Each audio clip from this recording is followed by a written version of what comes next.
Bidasoa Xake klubaren egoitzara hurbildu gara gaur, hain zuzen ere abendu hasieran Irun hiria Open txapelketa antolatuko dutelako lehen aldiz. Eta, hemen izanen dira eskualdeko xakelari onenak eta, bertze herrialdetako batzuk ere izanen dituzte hemen egoitzan txapelketa hori jokatzen. Eta horren arira, edo hori aprobetxatuko dugu, Irunen kirol honek duen osasunaren inguruan solasteko Iker Arri. Bidasoa Xake klubeko zuzendaritza kidearekin. Kaixo Iker, zer moduz? Kaixo, ondo, oso ondo. Aipatu dugu Bidasoa Xake klubaren egoitzara hurbildu garela, hain zuzen ere, aitzaki hartuta, lehen aldiz antolatuko duzuela, abenduaren hasieran orain, Irun hiria Open txapelketa, eta horri buruz solasean ariko gara, gero pixka bat ikasturtearen inguruan ere, baina hortik hasiko gara. Lehen aldia da, antolatzen duzuela horrelako txapelketa bat, abendu hasieran, beraz, erronka handia ere klubarentzat, ez? Bai, erronka desentea. Zuzendaritzako hirukide batez ere, gogoa zeukaten horrelako erronka bat aurrera eramateko, eta kriston lan egin dute hori aurrera joateko. Abenduaren 5-tik 8-ra ospatuko da txapelketa hau, ezta? Bai, hori da, abenduaren 5-tik 8-ra izango da, eta 7 jardunaldietan banatuko da. Ostiralean bat, eta gero larun bat igande eta astelehenean 2 jardunaldi egun bakoitzeko. Eta zenbat espero duzu, zenbat izen emate edo espero dituzue, zenbat jende espero duzu hemen xakean aritzen? Hasiera batean oraina momentura arte 70 partaide hartu dute izena, eta 20 arte irekia dago. Espero oraindikan abenduak 3 arte horri izten dela, partaidetza igotzea. Izen emateko, zuen klubaren webunean sartu beharko da hor formularioa edo betetzeko? Klubean ez, Openak badaka bere esteka propioa badaka.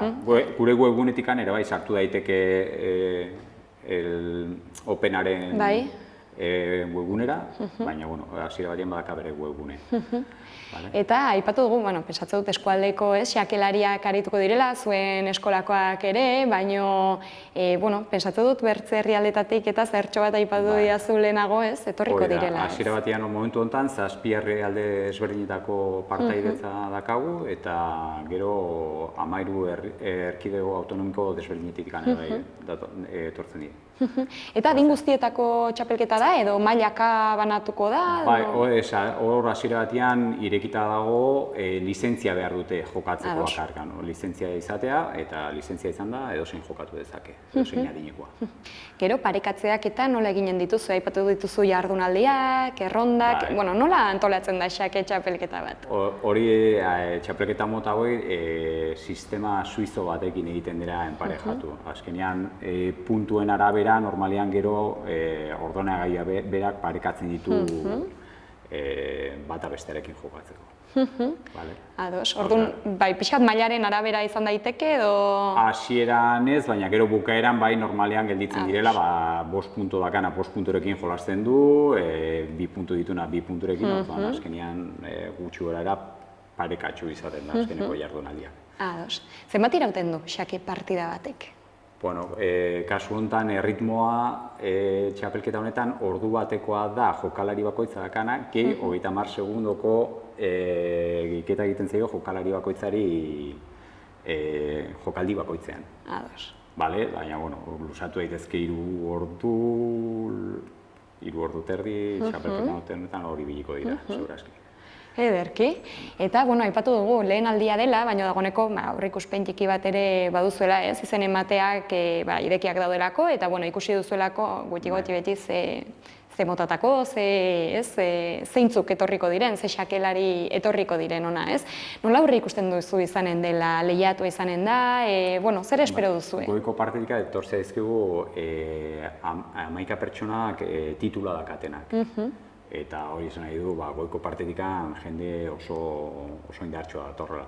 Gero badago denetatik azkenean, baina goitik oso lehiatuta egongo da. Oso jende indartsua.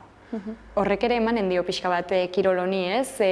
Ikusgarritasuna, hemen Irunen horrelako txapelketa antolatzea eta horrelako xakelariekin agian lagunduko du, ez? Pixkat jende berria hurbiltzera edo... Beti motibatzen du, sartuta gaudenei, jendea indartsuarekin jolastu ahal izan edo ikusi ahal izatea beraiek jolasten, beti badaka bere xarma, ez. Partidak hemen jokatuko dira edo non jokatuko dira? Ez, partidak jokatuko dira CBA kulturgunean, han izango da.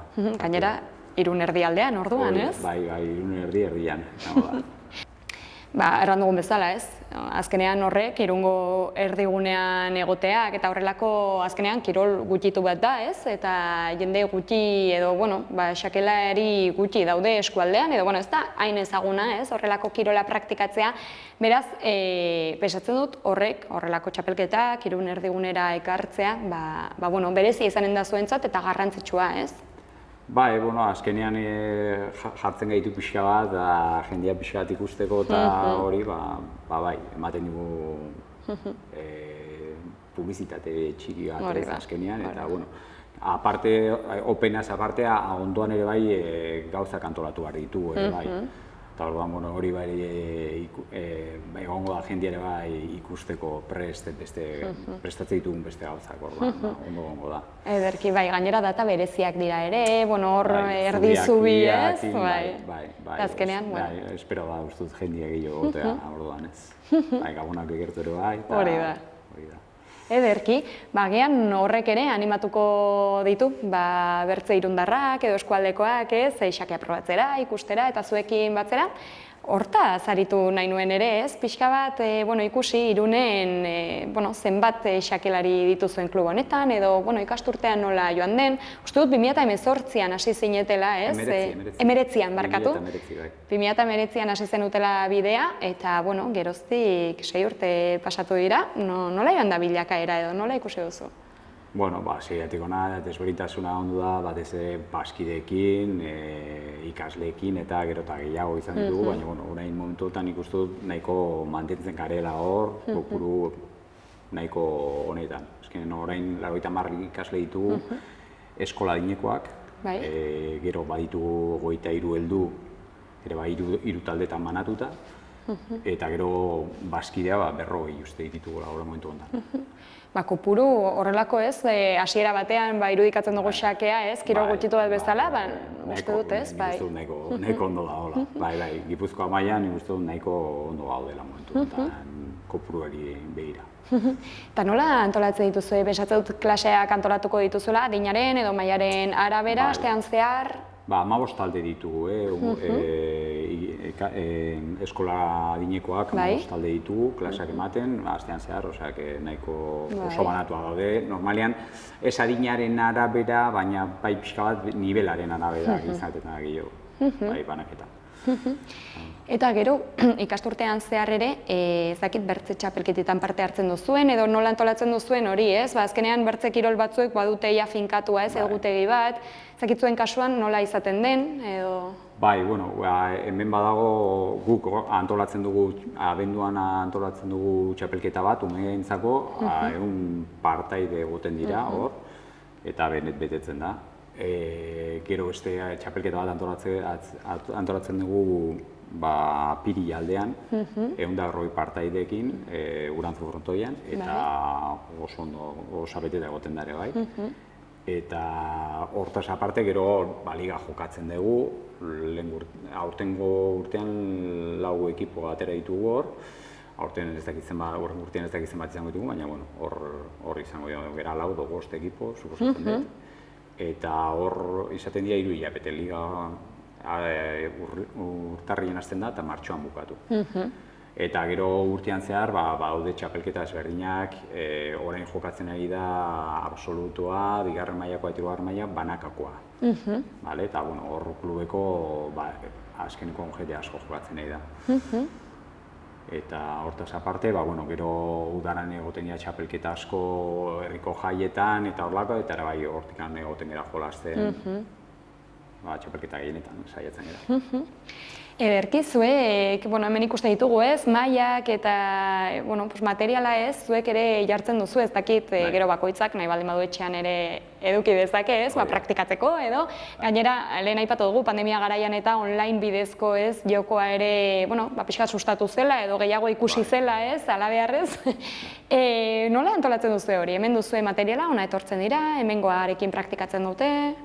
Bai, hemen badakagu beti, hau beti hemen dago, eta orduan, hemen badakagu hau joatzeko, baina gero bakoitzak bere txian, beria daka, eta hau ez da oso garestia erosteko, eta normalean jende guztia badaka beria etxean. Baina gero hemen da, batez ere baskidea, balkartzeko, jokatzeko, beraien artean, eguna batez ere ostiraletan ikusten dut dela egunik jende gehiena etortzen dena, eta hor bai elkartzen gara eta jolasten gara, guztia.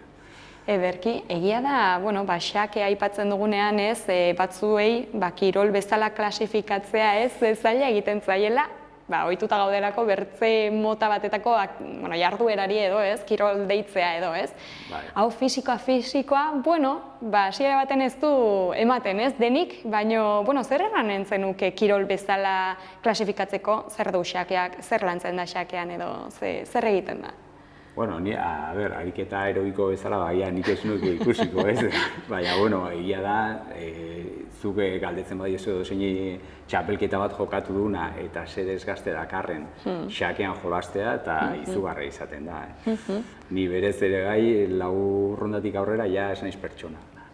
Hori da, ez? Konzentrazio maila handia da, ez? Eta desgastea, oso handia izaten da. Tentsioa azkenean asko egiten du, eta ez dut inoiz pultsazioa behiratu agertzen batetan gauden, baina segurazki asko igo. Bai, ez? Agian, hurrengo aldietan ez, begiratzen aldituzu eta gero datu horiek ikusi. Aipatu dugu gainera, hori da ez, tentsio hori kudeatzeko edo pixkat, konzentrazio maila hori ere pentsatzen dut landuko dela jokaldi ez aparte, ez? Edo nola egiten duzu hori? Jokaldiak soilik lantzen da, gero bakoitzak egiten du lan hori, Bai, nik uste dut gehien bat guk erakusten dugula jokaldiak hasieran nolagi, bukaera, baina ez dugu tentsio hori nola kudeatu, agian ez dugu gehiegi lantzen. Eta, badaude jendeak oso eroso goten dira txapelketetan eta oso ondo eramaten dutela, beste batzuk kristona sufritzen dugu. Baina, bakoitza alduena egiten du. Ez du hori egia da, ez duela normalian hemen lantzen. Ados. Egia da, horrek ere batzutan baldintzatzen aldula, ez? Jokoa tentsio hori kudeatzea edo, pixka bat. Jendea oso ona dela xakean eta kristona dakiena, baina gero txapelketetan ez dela bat ere ondo ibiltzen. Eta hori da azkenean tentsio hori kudeatzen edo ez delako hoberena. Noski eta, aipatu dugu, baduzuela jendea hemen lanean, zuekin kirol hau praktikatzen, baina zer erranen zenuke edo nola animatuko zenuke jende gehiago pixkat hastea, xakea ezagutzen edo pixkat praktikatzen, etxean bada ere ez, pixkat gustoa hartzen, zer erranen zenioke, zergatik gomendatuko zenuke xakea? Gauza asko ditu ona, baina nik uste dut azkenean probatzea, nik dena probatuko, esango nioke denei probatzeko. Eta gero bakoitzak ikustea, baina probatzea, nik uste dut pena merezi duela probatzea. Ederki. Zuen gana jotzea ere, gomendatuko dugu, ez? Ona etortzea, pesatzen dut irekia egonen dela ikasturte guztian zehar, norbait berriaren. Edozein momentutan sartu daiteke bai klaseak ematera, bai talde moduan sartzeko, txapelketarako, edozein momentutan sartu daiteke edonor. Ederki, hori da, animatuko dugu jendea, ona hurbiltzea, Bidasoa Xake Klubaren egoitzara, xakea ezagutzeko eta noski, hurrengo egunetan izanen duzuen txapelketara batzeko ere, oraindik ere abenduaren 3 arte, erran dugu, ez? Daudela izen emateak irekiak eta, ez bada jokatzera, bederen ikustera, edo, horren bueltan antolatuko dituzuen gauzetan parte hartzera ere. Hori da. Ederki. Mila esker, Iker gurekin izateagatik eta hau dena kontatzeagatik, zorte hon. Zuei, venga.